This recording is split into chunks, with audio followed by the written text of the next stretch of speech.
Kannada beauty Rashmika Mandanna full జోష్ మీదుంది. ఇటీవల తను యాక్ట్ చేసిన పుష్ప 2 ఇండస్ట్రీ హిట్ గా నిలిచింది.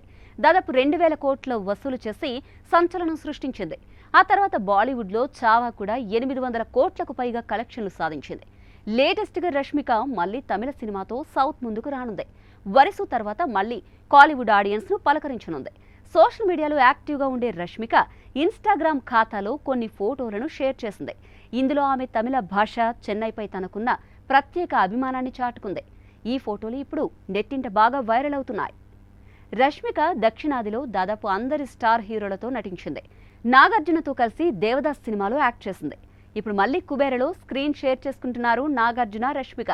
శేఖర్ కమ్ముల తెరకెక్కిస్తున్న ఈ మూవీలో కాలీవుడ్ స్టార్ ధనుష్ హీరోగా నటిస్తున్నాడు. ఈ క్రమంలోనే కుబేరా ప్రమోషన్స్ కు సంబంధించి కొన్ని ఫోటోలను రష్మిక షేర్ చేసింది. అందులో రష్మిక నాగార్జున పాదాల దగ్గర కూర్చుని ఏదో చర్చిస్తోంది. అలాగే నాగార్జున రష్మిక చేయి పట్టుకుని ఏదో మాట్లాడుతూ కనిపించాడు. చెన్నైలో జరిగిన కుబేరా గ్రాండ్ ఈవెంట్ సందర్భంగా ఈ ఫోటో క్లిక్ మనిపించారు.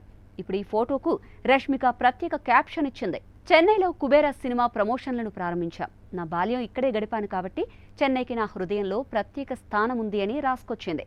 తాను ఇప్పుడు చాలా సంతోషంగా ఉన్నాను అంటూ కుబేరా ప్రమోషన్ ఈవెంట్ చాలా అద్భుతంగా జరిగింది అని చెప్పింది.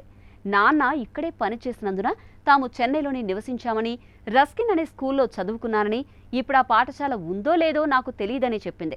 ఆ తర్వాత తాము కూర్గుకు మారామని, తాను నేర్చుకున్న మొదటి భాష తమిళమేనని రష్మిక రాసుకొచ్చింది. ప్రస్తుతం ఈ పోస్ట్ నెట్టింట వైరల్గా మారింది. తమిళ భాష, చెన్నైని ప్రశంసించినందుకు చాలా మంది కన్నడిగులు రష్మికపై మండిపడుతున్నారు.